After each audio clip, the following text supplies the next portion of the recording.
Hey, I'm Sonic Bob.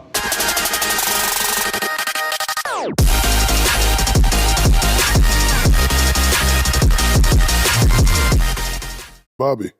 My hair is crazy. Hey, Sonic Bob here, and I'm excited to show you this. This is the NERF Rayven, and assembled and painted to look like the Red Death pulse rifle from the game Destiny.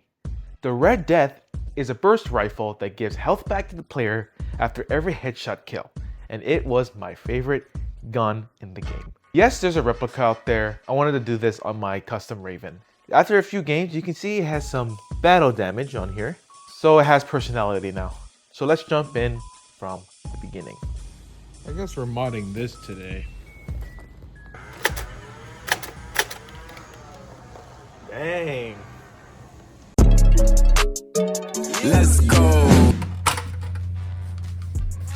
Now it's time for disassembly of the blaster. So disassembling this blaster was pretty easy as expected.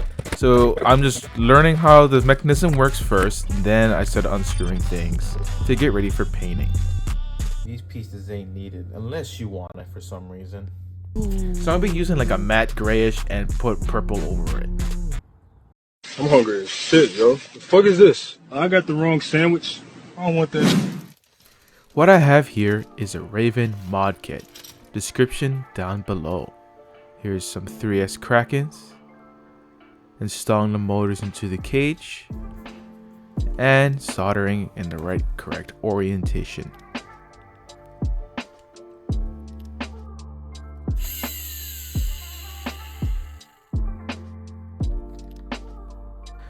This mod kit comes with a plate and a switch just like this.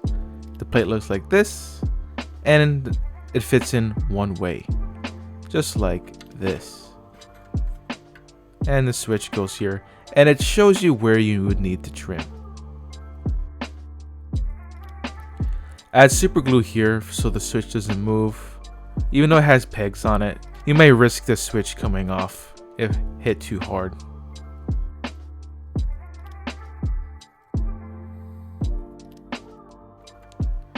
So it fits in one way, and putting it in, you would see where you would need to trim. So just trim this corner right here. It doesn't really need that much. Compared to the Strife Blaster, you would need to trim a lot of things just for the plate. But for this mod kit, it's actually not so bad. And it fits in one way, just like this. And once you have it in place, you can add your rev trigger. What's nice about this plate is that it fits one way and it's really easy.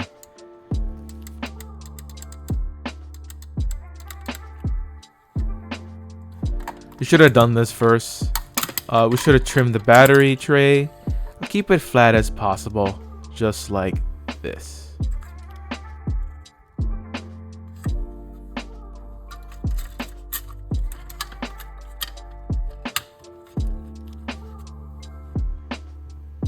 This bracket's a little tricky.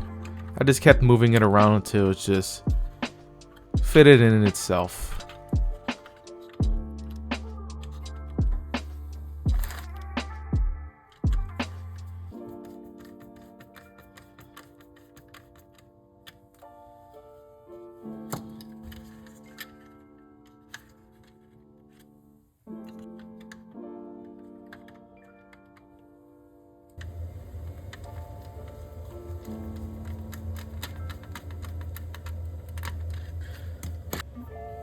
Next is to put the cage in place. What's cool about this cage is that there's no screws holding it down because the other side of the body just keeps it sandwiched in place.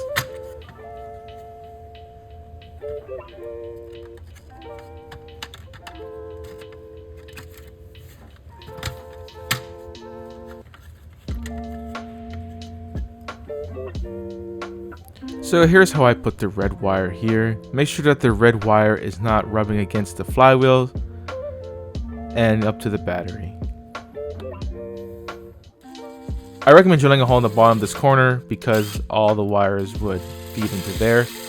And I'm just making sure that the flywheel doesn't rub on the wires or else it'll cause an issue later.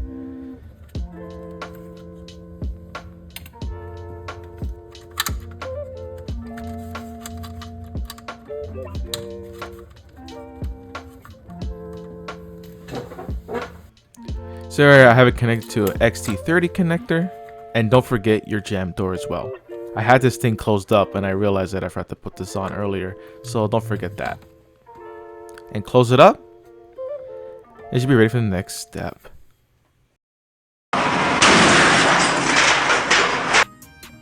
Quick kid glue gun. It's gonna get painted anyway. I used a black acrylic paint here. It's easier to dry, and I took it outside, putting in the final blood effects. So I got my thing painted here, and I'm gonna go add red coloring to here onto it to make it look like it has blood on it. But I don't want to make it too realistic because, you know, not everyone likes the sight of blood. Let's let this dry and see what it is. If I need to add more paint, we'll add more paint. Looks like I murdered like Clifford or something.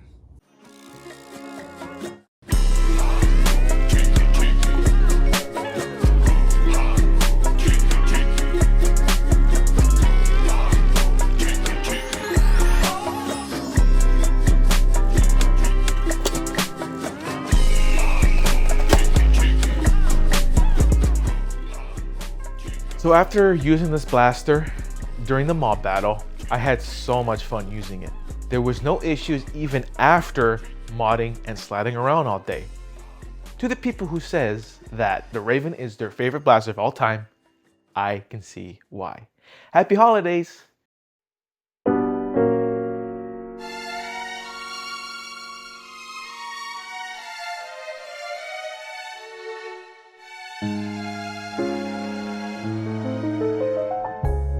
Chestnuts roasting on an open fire.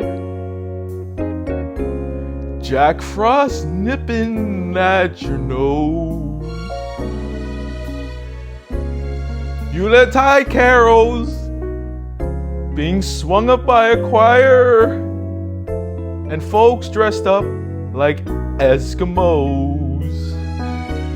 Good night, everybody.